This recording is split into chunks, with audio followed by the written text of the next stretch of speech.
free to write those in the chat. So I will take those after completing the whole session. So first, let's talk about what is open source.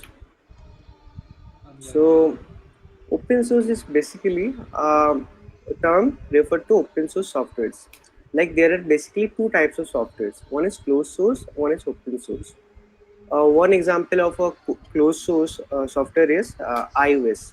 The software that powers our iPhones are closed source. That means that very little amount of people can do have the access of the code, and they can modify the code and do changes there and suggest changes there. On the other hand, if you use an Android phone, it uses a open source software. So the OS, Android OS, can be seen by everyone. It is accessible by everyone. Anyone can modify it. Like you can't directly modify it, but you can suggest changes to it, and also you can use that OS into your own hardware and distribute it as you like. So that is basically the basic difference between open source and closed source software. So after that, we are using open source software since we are child. Like if you have used Chrome, it is powered by Chromium. Also, if you use Microsoft Edge, it is also powered by Chromium. And Android, like I said, is an open source software. Linux, all of the cloud things are done in Linux, so it is open source. Firefox, if you have used the browser, it is open source. VLC Media, Telegram, all of these are open source, and there are lots of startups that are creating new softwares these days. Those are open source.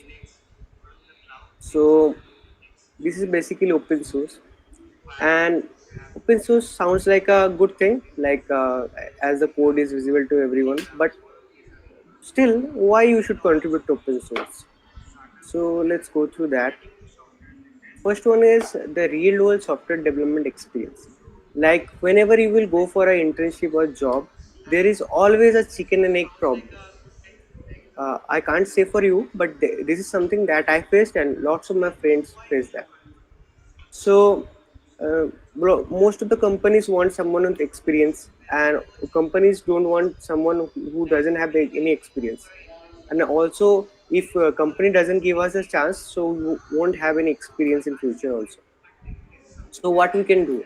So then we can contribute to open source softwares, because in open source softwares, if you have a good improvement to the software, they won't see your CV.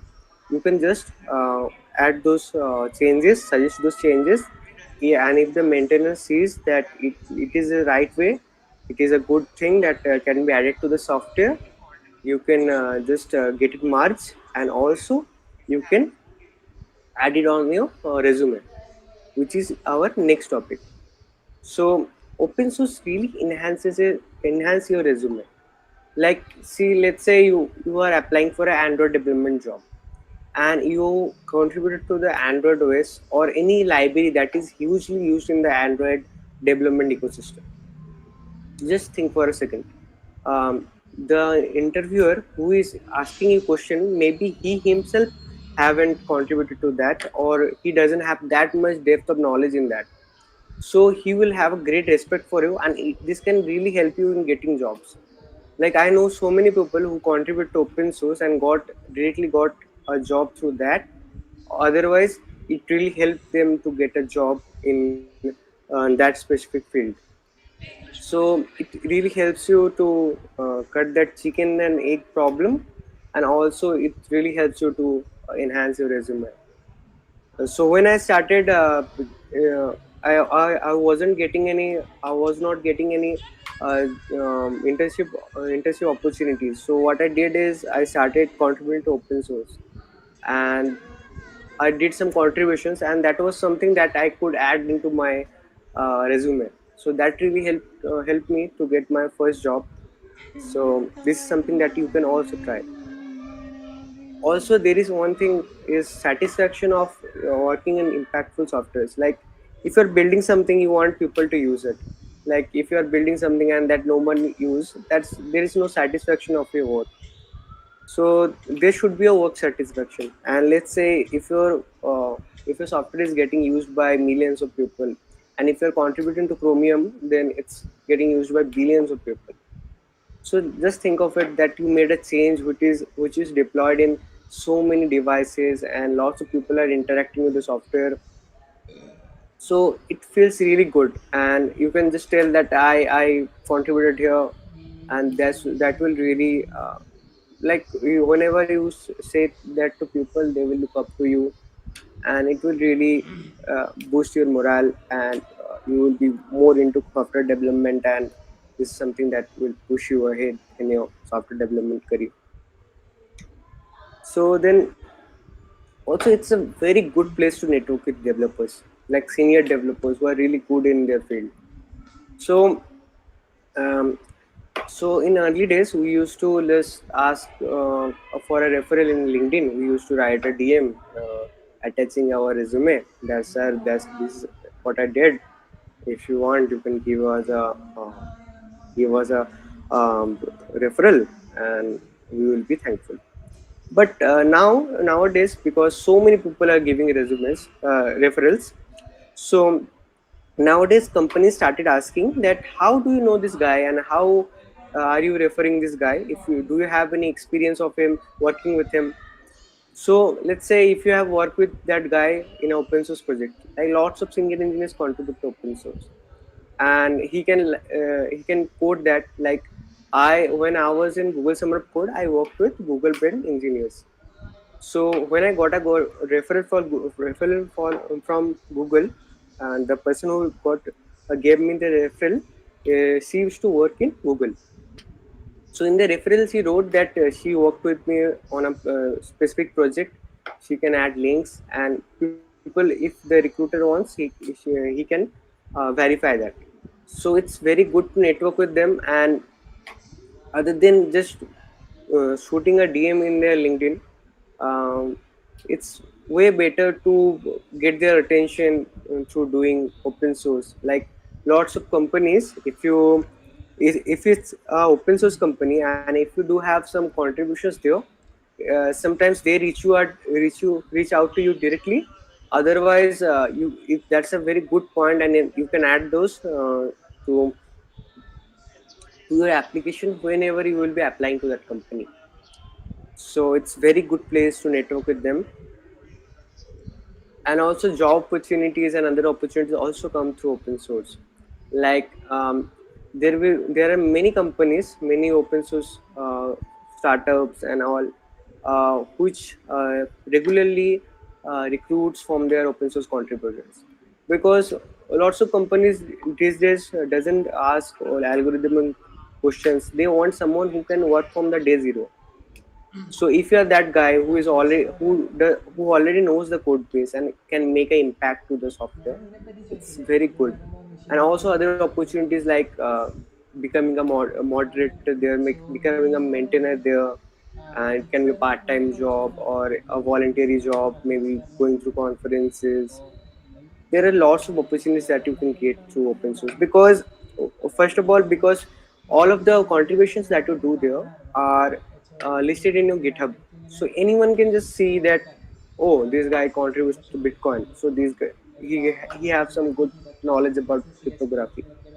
This guy contributes to TensorFlow, he has some good knowledge about AI and ML. So these are some good things that you can do uh, to increase your chances of getting jobs and good opportunities in the future. So one of my seniors in TensorFlow used to contribute to Hugging Face. If you are in ML field, there is a very well-known company called Hugging Face. It's a very big company. So he used to contribute there. Then they reached out to him and asked him to maintain this, and now he is working full time there. Earlier, he used to work in TCS. So the job increment he got is like it's like 5 6x, even more than that. So these are some opportunities that you can get, and this is why you should contribute to open source.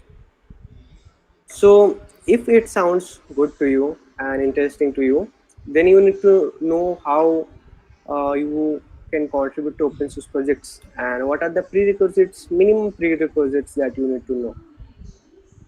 So these are what I feel are the prerequisites for contributing to I or think getting India tried involved on this. into What do any you think open about source it? projects. Like Like if you first you need see to know this, Git and GitHub. So like if you if you don't know see this about is Git, a driving only. it's Like basically a what we version do control initially we system. into the folder So directory. what is version control Our system? folder So totally in a mm, code base there are design a folder where multiple we insert our code code files that next you need to development manage code. and also manage the Our history of events those code folder changes. bring the events in So you need a good folder system to directory. manage all of And in this. the code And save array folder, also there are hundreds of developers who are control folder, continuously event folder contributing to that folder, software, and you don't event. want the And software to break. So version control in Git is very I think what we do well in known Git and is well like tested, proven I think um, Git is become folder manager. proven way We of create doing this, managing code and all. subfolder enough. And also Eventually GitHub create is folder. whenever Events you become whenever you use Git in a code base, it becomes a Git yeah repository. channel for one of our And if you want to host a Git repository in website, so eventually the multiple people location can for work on that. for Uh, folder. it, Whenever you want to host, Folder is only you available use for GitHub. HTML. So GitHub basically hosts all of the Git repositories like Microsoft, Google, all of them have big organizations in GitHub Events folder website, and they host their code there. opportunity folder So first you need to and learn Git and GitHub because these are something that distribution is very design much folder important. back feature. And then what you need to learn is a programming Google language of your Google choice. Form create a I module mean, you can learn any module for language, that and the whichever response you system. like. Google Form module is Uh, create response system for and I will HTML say CSS that code. choose by this. Like, Some tagging if you want to make Android apps, then start with Java or Kotlin important one because those languages important one. will help So you India to build systematically Android development apps. increase. Just think of the India software that you want to systematically build development current and learn according to that. largest Like, resources then you learn programming language which which suits that tech stack. basically in down. So when you learn India the Indians first you learn the programming language, Indian system and then you learn the product tech on stack, like Android development for building Android app, iOS development for building iOS app, Flutter, web development, ML, blockchain, whichever you want to learn. There's like lot of tech stacks that you can learn. And then after you know something like that, these things, then you can search about the code bases who are in your tech stack of your choice, Google Form is and then you optional. can just study the code there and see if you can make any changes there. അല്ലെങ്കിൽ വേറൊരു സ്ഥലത്തെ Google form creation ആയെങ്കിൽ move option ഉണ്ട് Google form പറഞ്ഞിട്ടുള്ള edit ഓപ്ഷനിൽ മുകളിൽ ഒരു move option ഉണ്ടാവും So ഫോൾഡറിലേക്ക് തന്നെ also you can do non-code contributions, but we won't go through that. So these are the three things that I think that you should know before getting into open source development. And these are some resources that you can go through to learn Git. So I will share the slides in the end of the this session, so you can just get all of the links from there, so nothing to worry about. And then after you learn all of the prerequisites, then next thing you want to do is to contribute to projects. So what is a good way to contribute to a project, and what is something uh, that you need to find a good project? So these are two good websites that you can go through to find good projects. So first one is Google Summer of Code website. So let me just show you how is it.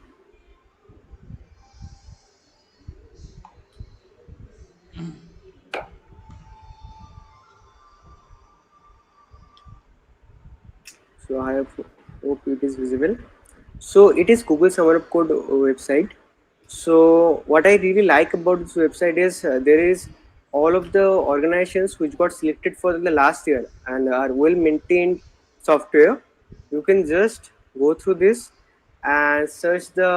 If you start making any changes, just talk with them with any mailing list, like any way channel of communication like Slack, Discord. Maybe they have something like that.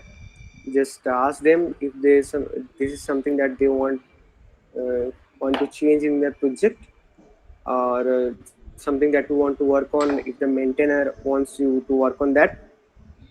So just ask that in their channel of communication, and then next you can go through the code and all the issues in the repo in the repository, and make the changes that you feel are needed and maintainer wants you to do. And you can then either work on any bugs that need to be fixed, or any ideas that you have that can really enhance the app or the protocol that you are contributing to. So you just do that, and then make a pull request. So pull request is something like submitting the code to the main code branch.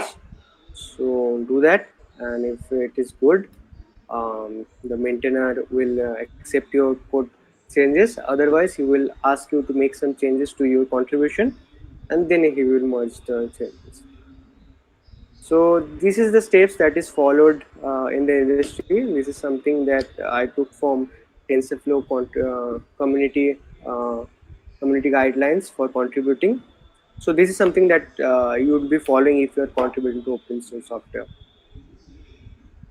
So we talked about open source and why you should contribute to it, all the prerequisites, and how you can contribute to our software. Now let's talk about Google Summer of Code. So what is Google Summer of Code? Like GSoC. If you search on internet or YouTube, there will be tons of videos, and some of those are mine. I'm giving interview on YouTube for what is Google Summer of Code, but it's very simple. You need to find. You don't need to search it on internet. This is what the website says. So Google Summer Code is basically a global mentoring program focused on introducing new open source contributors to the software development field, and it is fully sponsored by Google. So all of the stipend that you will get in this program is by Google, and Google started this because they themselves benefit from open source software a lot. So they wanted to do something for the open source community, and Apple also participates in this program. And basically, in this program, the GSoC contributors who get selected to the projects, they work on a 12 plus week programming project with the guidance of mentors and from the organizations. So basically, Google created a platform. So every year there will be open source organizations who will be applying to Google Summer of Code with their projects. Then Google will see if those organizations are active with their projects, if they are continuously building or not. Then then Google will accept those organizations and those projects to their program, and will fund those projects. And then it will be listed in the Google Summer of Code website. Like they recently announced all of the organizations which got selected for this year. You can just go through their website and you will see. So then the contributors can see which are the organizations which got selected this year, and if they feel this is something that interests them, they will make contributions. They will talk with the mentors and they will apply for it.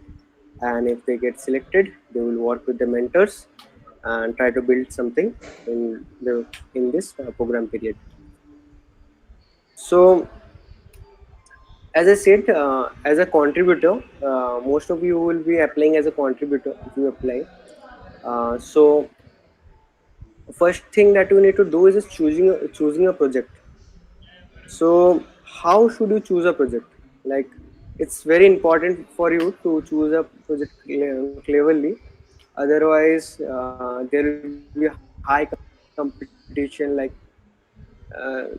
Thousands of students apply, and there are students from IITs and various good universities, good engineers. Now also, they earlier it used to be like only university students. Now everyone can apply who is new to open source. So how should you choose a project that really enhances chances of getting selected? So basically, there are two ways of choosing a project. One is based on your tech stack. So by this I mean, if you know app development, let's say mobile app development, you search through all of the projects which got selected to for this year in Google Summer Code, and have projects related to mobile development. So you search that, and if you find something interesting, then you apply to those projects. And otherwise, other way of doing this is by choosing a project by organization. Like let's say you want to really want to work with Google engineers or Apple engineers or any other big organization that you really feel are something that you will love to contribute to. This was something that I wanted to when I was applying for Google some code in one. So basically, then you first choose the organization. Like let's say you want to contribute to Chromium, then you have already chosen the organization. Then after choosing the organization, then you see whatever projects that interest you and goes well with your already programming knowledge. Then you apply to those to talk with the maintainers of those projects. So these are basically the two main ways of choosing a project. One is based on the tech stack that you know, and filtering out projects with that tech stack. Other way is choosing based on the organization, like organization that you really like and want to contribute. So if you choose a project by tech stack or organization that you like, first thing that you want to do is communicate with the mentor as early as possible. So you need to be someone that the mentor already knows before the program. So if you choose a project and there will be already maintainer of that project mentioned in there, so make a proposal, make a message to that mentor, message him that I want to contribute to this project. These are something that I want to do. Can you please guide me or anything? You started that you are feeling there is a bug or anything that can be changed. Just write a message to him, and he will also see that you are like going through the code and you are already engaged in it. So he will really feel good about you. And in February, like it's already March now. Uh, in February, they announced the organizations. Like it is already announced. So you have to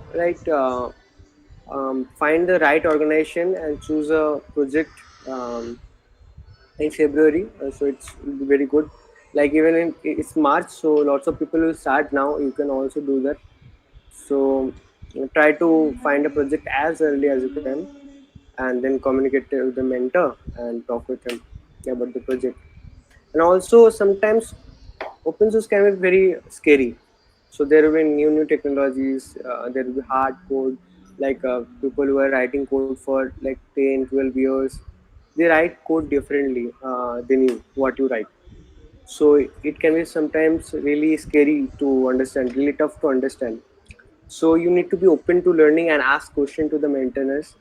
Mostly they will be friendly and try to teach you how you can learn about the code.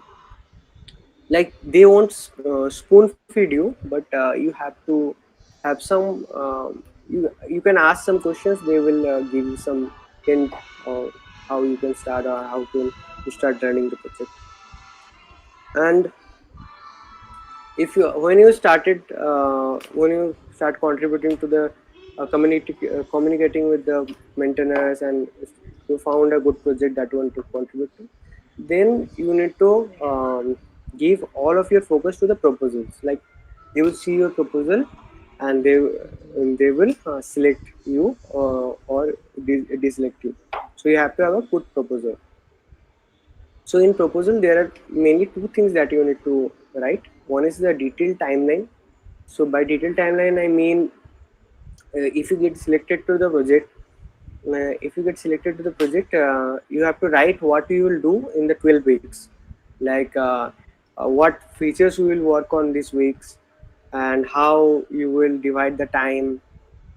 And here you need to really be realistic and don't write like I will do all of the things in a 2 week and I will finish it. Like If it's doable by 2 weeks, it won't be a GSoC project, and the maintainers know themselves. That's why they uh, kept 12 weeks for this project. So you need to write it very cleverly, like in timeline also mention about bug fixing, and also writing about test, and also What? keep time for talking with mentors. So if you write those, this will really look mature of you. Like any software developer who is developing for some time, he knows he will face bugs. He have to write test, and he needs to talk with the other maintainers and contributors to make a meaningful contributions to the project. So it will look really good. And also there's one thing, like you have to write the project abstract. Project abstract is nothing like, you just have to write the summary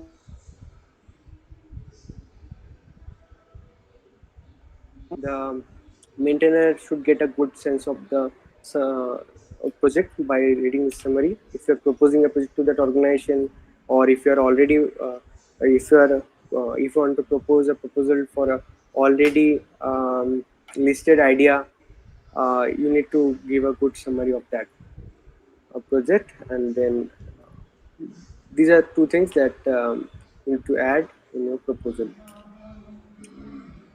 So these are some of my tips to make a good proposal. First is you need to set realistic goals. Like you need to break the task into small milestones. So by realistic goals, I want you to really like, don't set the goals very high. So if you like promise that I will do all of the stuffs in 4 weeks, and you're not able to do this that, then it look very good bad. So it will be better if you can like promise less and deliver more. That will look better than if you promise more and deliver less.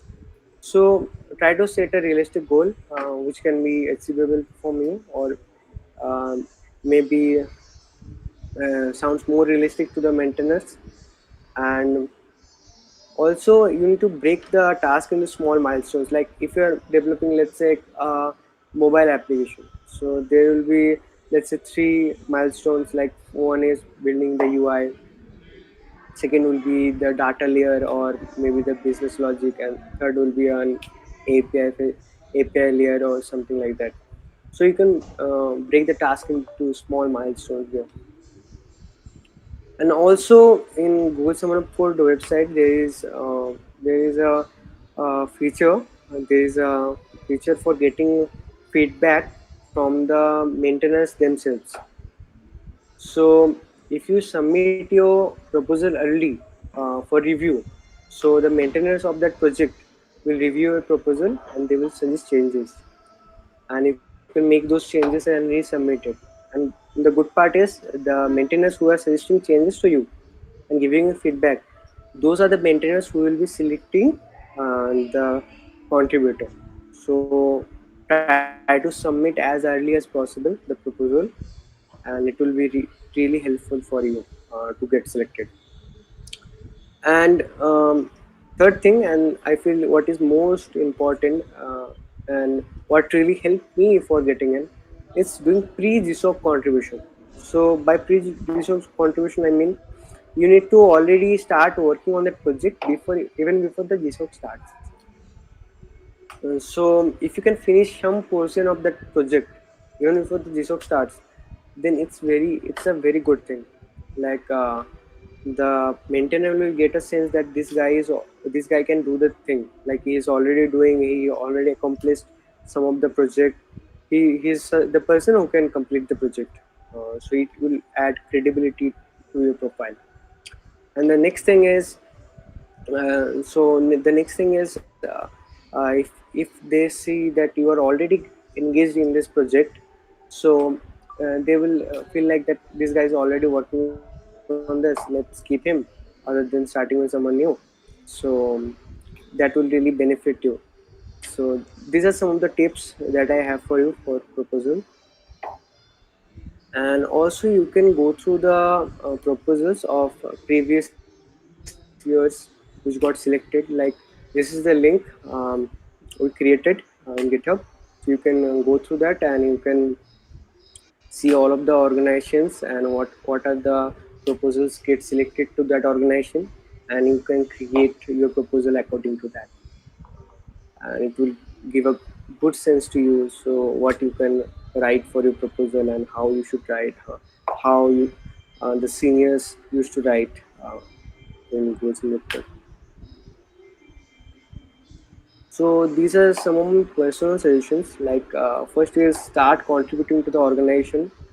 Um, like it's never too late. Most of the people who will be applying there are someone who will be just writing something like, I want to contribute to this project and I haven't started, but I would really like to start if I get selected. So you don't want to be that minimal guy. You want to be someone who is already working on that and already knows the project. So if you even make some contributions to that project, so it will be very good for you and it will really put you ahead of the crowd. So try to do try to start contributing to the organization or the project that you are targeting for goal summer code. Next is choose a project which sounds difficult. So by sound difficult I mean is some project, like if you see a project which is like integrating a API or something like that, integrating a library, so it sounds very easy. So lots of people will be applying there and there will be lots of competition, so you don't want to be there. Try to choose a project which has less competition, which will have less competition, and uh, which is also doable by you, but you feel that there will be less people applying to that because it is not the easiest project that is available. So always avoid the easiest projects that is available. Try to go to a project which sounds difficult. Like most of the projects are doable, but it should sound difficult, so less people will apply. And also, third thing is if you have a good profile like related to the project, like say it's a machine learning project and you are already working in the industry for like say 2 3 years, so it will be no brainer for them to know that you are already a good machine learning engineer. And it's very doable for you to do this thing, do the project. So you can if you have a good portfolio, like you're contributing to projects, you have projects of your own which is related to the Google Summer project, and you have some work experience in that code project, then it will really help you and boost your chances of getting selected. So let's say after doing all of this and you get selected, so it's very tough to get selected, but if you get selected, like you need to know what you need to do. And if you get selected, then it will be very good. It will add great value to your uh, great value to your overall resume and portfolio. Like it's most reputable open source program. So let's say you get selected to to this project, this program. So first of all, you can uh, you can enjoy, like it's very good if you get selected, but it's still not the ending. You have to treat it as the opportunity to learn from the experts. Like if you get selected, there will be GDEs. Like if you GDEs are Google Developer Experts, and also some senior engineers who are really good in their field. You will be working with them. You will get mentoring from them. So it's very good. So it's a very good opportunity for you to make a good relationship with them and get to learn from them how they write code and what are the things you need to do to be better at your job. And also you will get a good understanding of big open source projects. Like whenever you will be working in a company, you will be contributing to a code which is already written, started by someone else. So in that time also you have to learn big code bases, how to read those, how to understand those. So in Google Summer of Code or any open source program, it's very good. It's a very good opportunity for you to learn big open source projects, and some open source projects are like very huge. So if you can understand a small part of it, even it's a very good learning opportunity for you, and you can, if you can make contributions to that project, that will really give you a good sense of how you can do things in the future. And also the community will really help you in this period, so you can just get involved with the community.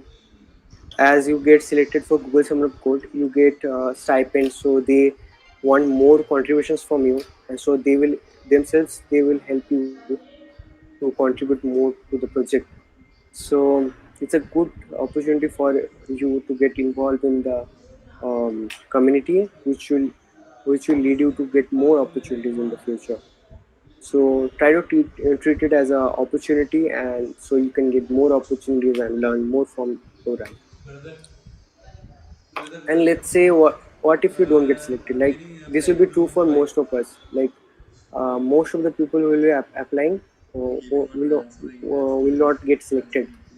And that doesn't mean that you are not a good software engineer. That means that this is maybe a hard luck, that maybe you have to do better in the future. Brother, But still, we are uh, getting wifi. what you can do? Should you stop contributing to open source? I guess no. There are You want it still low. the benefits that I said earlier, like real world software development experience, which will help you to cut the chicken and egg problem. Contributing to open source will also enhance your resume, and also you will get a great satisfaction of working on software which is getting used by lakhs and lakhs of people. And it's also a good place for you to network with engineers. Like, you won't be shooting DMs in LinkedIn, you will have some code to show to them that you can write code, and why they should refer you, or why they should give you opportunity. And also there are job opportunities and other opportunities which will come to you directly or indirectly. Sometimes comes directly to you through doing open source, and sometimes there are some other opportunities that comes to you. So uh, these are some benefits of contributing to open source. So these are some other resources that I will share with the slides, Yeah, and yeah. you can just take a look at ये this. code रे. And that's See, it.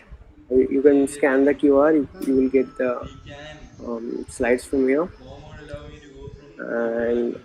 if you have any questions, you feel free to ask me.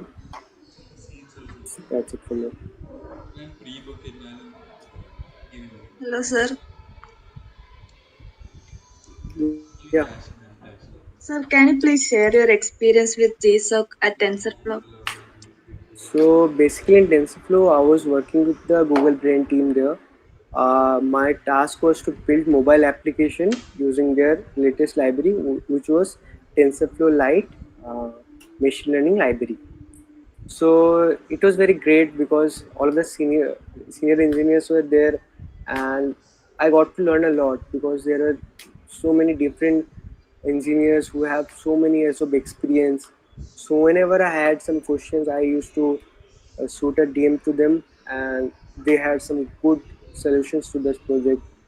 And doing Google Summer Code gave me a very good like circle of friends who also got selected with me. So lots of my friends are doing very good in their field right now, and I get to really talk with them directly. And all of the opportunities that comes to their organization or they have, they directly share into our in our own WhatsApp group, and we talk there. Okay, I'm booking again. And it gives you a great I'm booking network of again. developers. Now, So then it was say really great. It's what book? really Okay, enhanced my go ahead. whole Will come software with me. journey Where? I'm booking for both uh, of us again. by You will pay networking money? or No, by you have to send me. getting Ah, mentoring from the uh, Aska. senior engineers, Aska, why GDs. she's calling? Really helped me in my software development.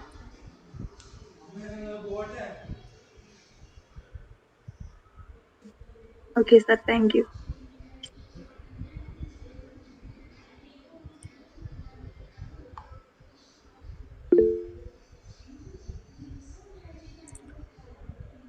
So if you guys have any questions, feel free to ask me or write the question in the chat. Otherwise, we will wrap it up. Okay. So one more question. So what language should I prefer to crack the So GSoC as a beginner? basically, there's no specific language which is necessary. But if you have something like this software I want to build like mobile apps or ML, then you have to choose like according to that. If you want to go into ML, like Python is recommended. You want to do in apps like Java, Kotlin, Swift is preferred. So you have to see like that. Or if you haven't chosen anything, like you can choose JavaScript. Like JavaScript is always a safe option because there will be lots of projects with JavaScript. So it will be very good if you choose JavaScript. That can really help you to choose some good projects. Like there will be most of the there will be lots of options to choose if you choose JavaScript. Okay, so thank you. Session. Session.